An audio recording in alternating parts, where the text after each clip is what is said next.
선물보다 주님을 구하십시오.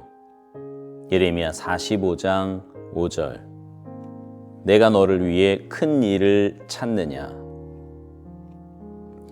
당신은 당신에게 위대한 일들이 발생하기를 바랍니까? 위대한 사람이 되기를 구하기보다 하나님께서 당신을 위해 대사를 이루시기를 기도합니까? 하나님께서는 당신이 주님의 선물을 받는 것보다 주님과 더욱 가까운 관계가 되는데 관심을 가지기를 원하십니다. 주님은 당신이 그분을 알기를 원하십니다. 우리가 바라는 큰 일들은 임시적으로 왔다가 사라집니다. 하나님께서는 결코 임시적인 것을 우리에게 주지 않으십니다. 만일 당신이 원하는 것이 축복이 아니라 하나님께만 있다면 하나님과 바른 관계 속에 들어가는 것은 가장 쉽습니다. 당신이 하나님께 나오는 이유가 단지 물질이라면 당신은 온전한 헌신의 첫 단계에도 들어오지 못한 상태입니다. 하나님께 성령을 구했지만 주님은 제가 기대했던 쉼과 평강을 주지 않으셨습니다. 이때 하나님께서는 곧바로 그 이유를 지적하십니다. 너는 주님을 전혀 구하지 않는구나. 자신을 위해 뭔가를 구할 뿐이다. 당신이 원하는 것을 하나님께 구하십시오. 그러나 옳지 않은 것을 구해서는 안 됩니다. 당신이 하나님께 가까이 갈수록 물질을 구하지 않게 될 것입니다. 구하기 전에 너희에게 있어야 할 것을 하나님 너희 아버지께서 아시느니라. 마태복음 6장 8절. 그러면 왜 구합니까? 주님을 알기 위함입니다. 자신을 위해 위대한 것을 구합니까? 오 주님, 성령 세례를 제게 부어 주소서. 만일 하나님께서 그 기도에 응답하지 않으시면 이는 당신이 주님을 향해 완전히 항복하지 않았기 때문이며 여전히 주님께 순종하지 않는 부분이 있기 때문입니다.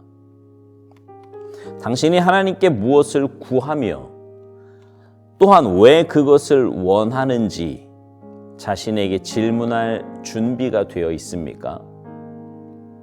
하나님께서는 현재의 임시적인 것들, 지금 이곳에서 당신을 풍요롭게 하고 행복하게 하는 일에 관심이 없으십니다. 영원한 것들에 관심이 있으신 주님은 언제나 궁극적인 완성을 위해 일하실 뿐입니다.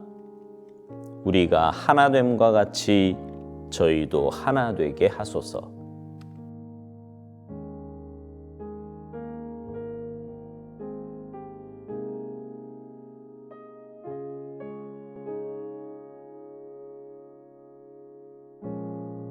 신앙생활을 하며 하나님의 얼굴을 구할 것인가 아니면 하나님의 손을 구할 것인가의 문제는 끊임없이 점검하고 돌아보아야 할 문제입니다. 구원받은 우리이지만 여전히 육신 가운데 거하기에 하나님의 능력을 통해 우리의 삶의 조건이 나아지기를 원하는 것은 인지상정입니다. 하지만 하나님의 원하심은 단순히 우리의 삶의 조건을 낫게 해주는 것이 아니라 우리와의 깊은 관계입니다.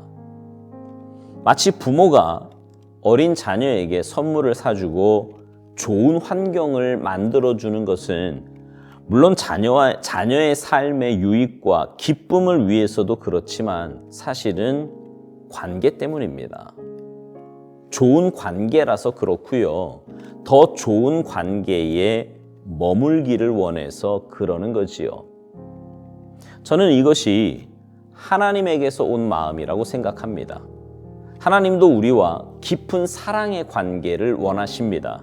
그 사랑의 관계를 위해 아들까지 내어주셨고 우리를 구원해 주신 것입니다. 하지만 어린 자녀가 부모의 마음을 알 리 없고 그저 눈에 보이는 것에만 관심을 기울이는 것처럼 우리도 그럴 때가 얼마나 많은지 모릅니다. 하나님과의 관계보다 하나님을 더 많이 알아가기를 원하기보다 하나님께로부터 오는 선물, 조건, 환경 이런 것에 더 많은 관심을 기울일 때가 많이 있습니다. 그런 것들은 영원하지도 않은 것인데 말이지요. 한번 상상해 봅시다.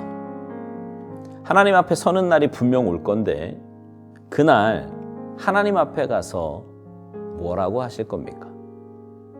하나님보다 눈에 보이는 조건에 더 많은 관심과 열정을 쏟았다면 하나님께 뭐라고 할 거냐고요.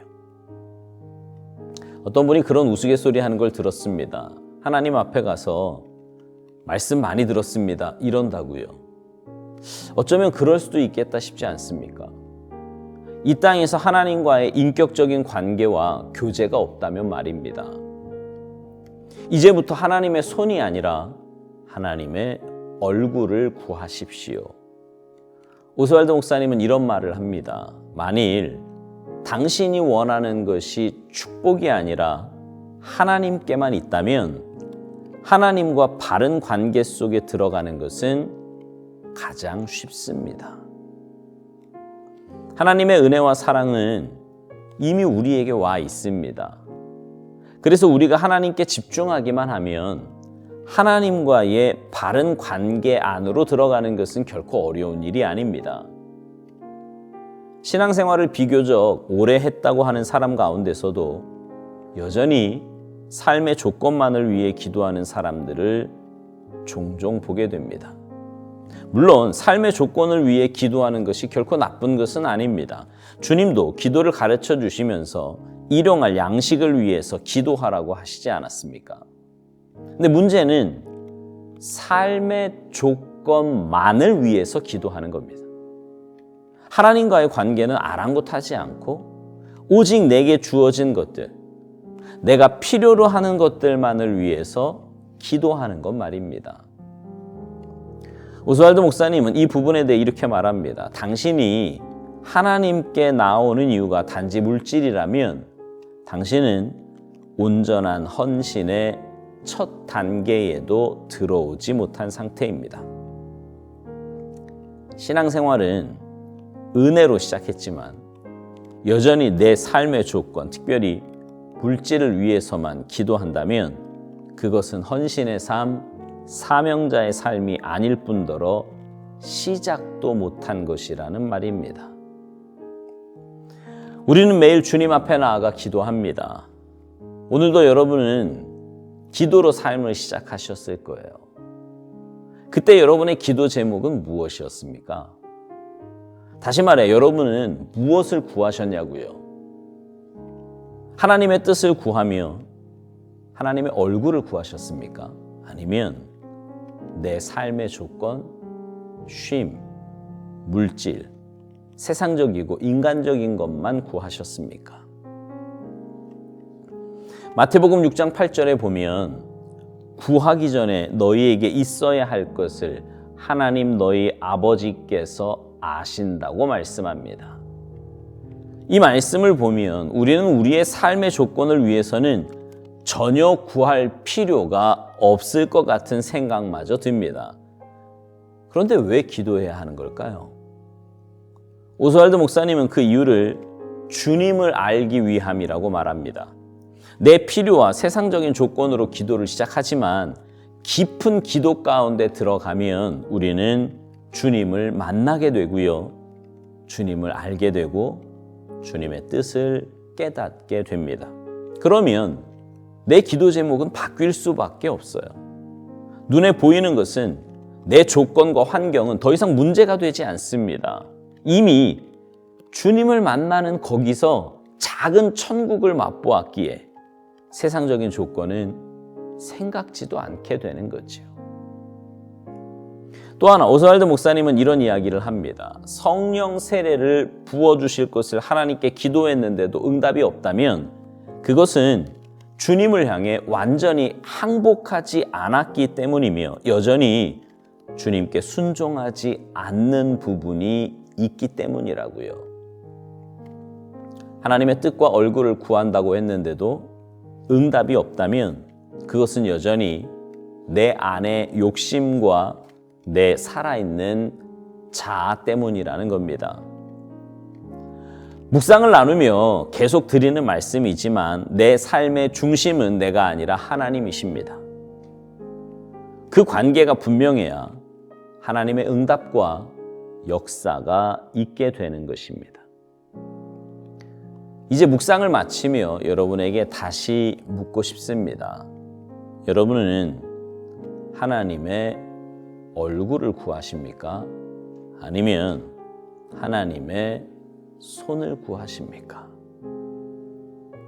오늘 하루 이 질문에 깊이 묵상하며 스스로에게 답해보는 그런 복된 시간이 있기를 간절히 바랍니다.